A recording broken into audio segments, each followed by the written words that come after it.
welcome back to my channel. My name is Lesia and today I'm going to be talking about the books that I read during August. So let's get into it. So it turns out that for the last couple of months I have been really in love with my new e-reader, which is a Kindle Paperwhite, and this is why I only have one book that I have in actual physical copy to show you today. So let's just get that out of the way first and move to the ebooks later.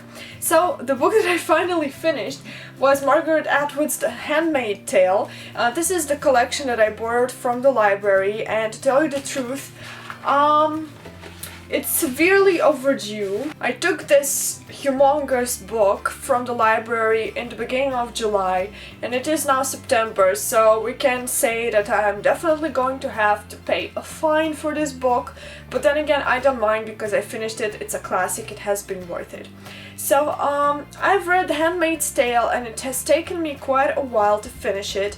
It's about 300 or even 400 pages, so it's pretty long. You could classify it as a dystopian book. It focuses on the story of Atwood, who is living in this very hierarchical society and functions as a handmaid. Handmaids are those women who are still capable to give birth in this dystopian society, which has been crippled by the chemicals that have filled the air, so some women have lost the ability to give birth, which is why handmaids are now dispersed between important families and are given the opportunity to give birth to families in need. But of course Atwood didn't really have any choice in the matter. She was just classified as a woman who can be a handmaid, and which is why she and her perspective are the ones that are visible throughout this novel. As a dystopian, I could say that it is very harrowing, because seeing the future that Atwood describes, it's very scary. She describes her day-to-day life. It's not really a plot-driven story, it's a character and world-building driven story, and it focuses mainly on Atwood's perspective as of a woman who has no bigger ambitions. She's just recalling her past normal life. She's recalling how all of this has went totally down the drain, how everything went awfully awry. And this is the perspective we get to hear about. So it's not the resistance, it's not the story of overthrowing the government, it's just a story of one woman who has been trying to make sense of her life and really pretty much is trying to come to terms with what has happened and is trying to live the best way she can in those circumstances.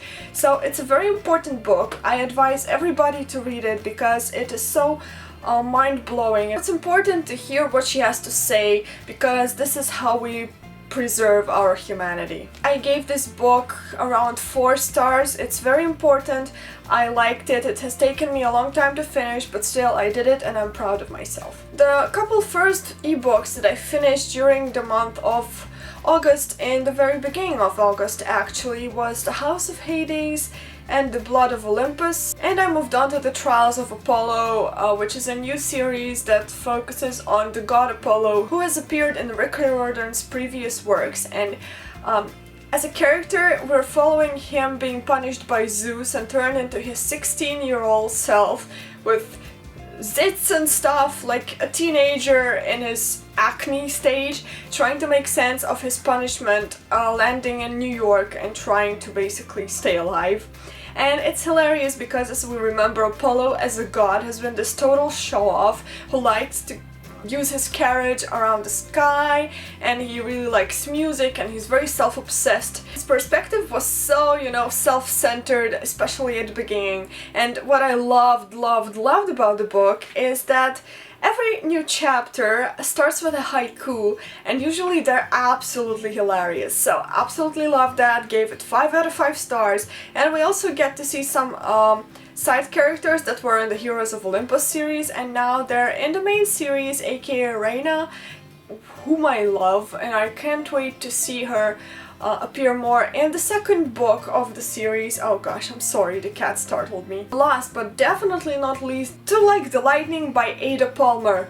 Guys, this book is something else. First of all, I read it as an ARC from NetGalley. It's not available anymore because it's already out, and it's amazing, and I'm going to buy a hardcover copy. It has this decal edge edition, which is really awesome, and it's this science fiction kind of utopian world set in our world but in the far off future, and it is so interesting. It's full of political, gender focused, you know, I can't even explain it. So basically, it follows this amazing new world where people have learned to travel in a very, very short amount of time. People live in hives, which are like groups of people that are based on interests. So it's like the new family format. It's not only related by blood ties, but also by the things that interest them. So there are hives, and they kind of battle for majority, and they're also trying to lead the world, and it's all very,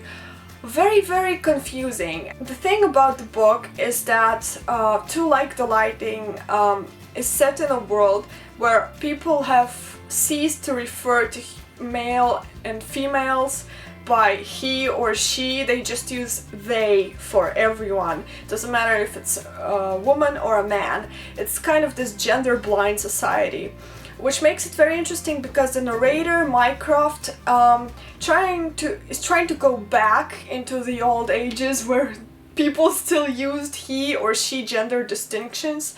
But since Mycroft is a very peculiar narrator, he's a convict, he has his own amazingly complicated backstory, Mycroft is using he or she not always appropriately, which makes this book a very, very slow start. And the first 20% are the hardest, like the hardest.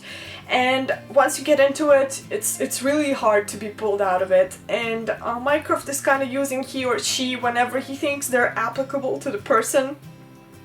So you kind of have to make an effort to actually discover whether the person he's talking about is a male or a female, or whether it matters or whether it doesn't matter. And there's this big intrigue because there are weird things happening and somebody's sabotaging a newspaper.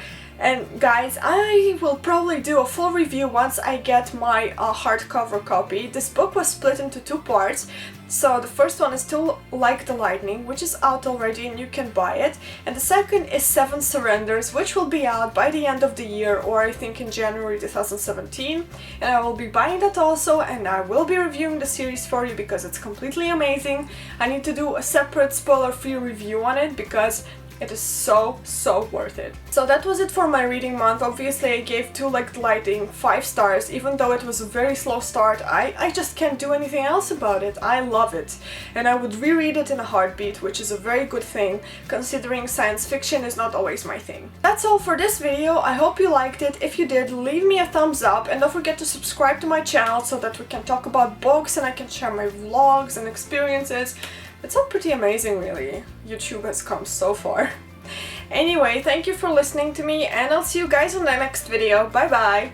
Hi guys, welcome back to my channel. My name is Lesia, and today I'm in Estonia. You find me in the outdoors, and today I'm going to be reviewing The Keeper's Vow by Francine Simone. So let's get into it.